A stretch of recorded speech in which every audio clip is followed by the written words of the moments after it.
আজকে পর্বের সর্বশেষ প্রতিযোগী হিসাবে মঞ্চে আসছেন ঢাকার দারুস সুন্নাহ তাহফিজুল কোরআন মাদ্রাসার ছাত্র তাওহিদুল ইসলাম তালহা। তাওহিদুল ইসলাম তালহাকে মঞ্চে ডেকে নিচ্ছি তার চমৎকার কণ্ঠে তেলাওয়াত করে আমাদেরকে শোনাবার জন্যে। আসসালামু আলাইকুম রহমতুল্লাহি ওবরাকাতুহু।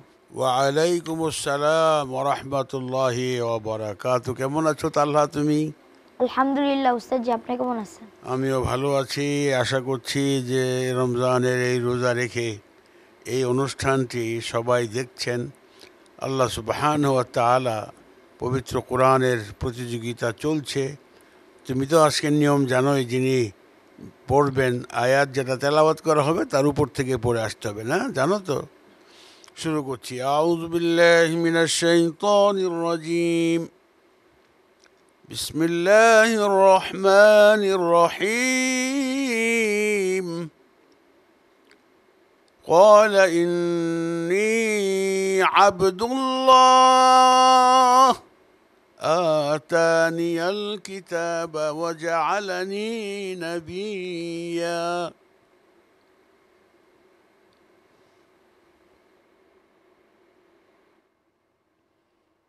أعوذ بالله من الشيطان الرجيم.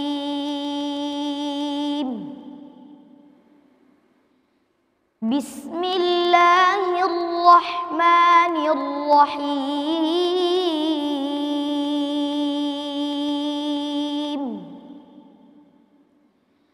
فأشارت إليه قالوا كيف نكلم من كان في المهد صبيا قال إني عبد الله آتاني الكتاب وجعلني نبيا وجعلني مباركا أينما كنت وأوصاني بالصلاة والزكاة ما دمت حيا وبرا بوالدتي ولم يجعلني جبارا شقيا والسلام علي يوم ولدت ويوم أموت ويوم أبعث حيا ذلك عيسى بن مريم قول الحق الذي فيه يمترون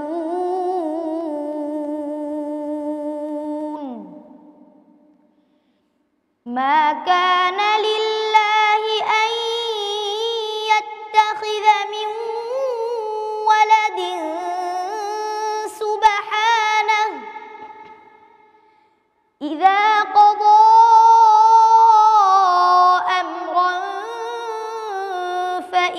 فإنما يقول له كن فيكون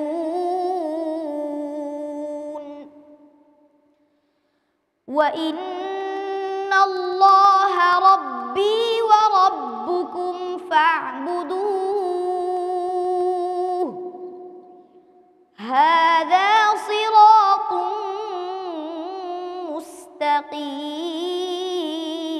مستقيم.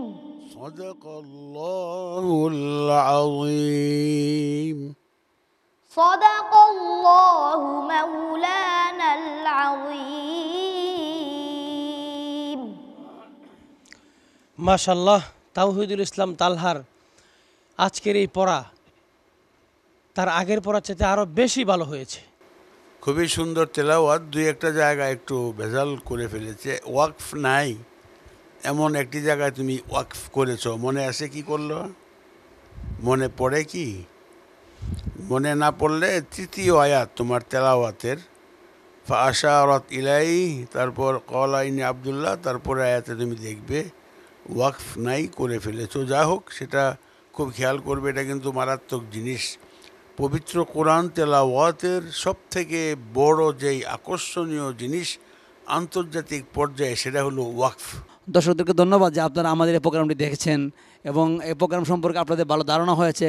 ভবিষ্যতে যেন আপনার সন্তানও পবিত্র কোরআনের সুরের এই প্রতিযোগিতায় অংশ নিতে পারে সেই দোয়া করছি, সেই কামনা করছি। আর প্রতিযোগিতার জন্য সবাই দোয়া করবেন।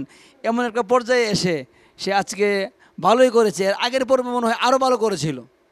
ছোট্ট মানুষ, এ বয়সে খেলার কথা, কিন্তু বড় স্টেজে এসে আমাদেরকে দর্শকদেরকে মাতোয়ারা করেছে। আল্লাহ তাআলা যেন তোমাকে বিশ্ববরণ্য একজন আলেমে দ্বীন হিসেবে কবুল এবং মঞ্জুর করেন। তার তেলাওয়াত শুনে নিঃসন্দেহে মুমিনের অন্তর ঠান্ডা হয়ে যাবে। আর এই রমজানুল মুবারকে রোজা রাখার পরে এই পরিস্থিতিতে এই সময়ে এসে কারো শরীরে আর ক্লান্তি থাকার কথা না। আমার বিশ্বাস তুমি বিশ্বকরণ কম্পিটিশনে বিজয়ী হবে ইনশাআল্লাহ তাআলা। তোমার জন্য অনেক দোয়া থাকলো। বারাকাল্লাহু ফিকুম। ছোট্ট বন্ধু, তোমাকে অনেক ধন্যবাদ। তোমার ভবিষ্যৎ সাফল্য কামনা করছি। ইনশাল্লাহ অনেক ভালো কিছু করবে। ধন্যবাদ।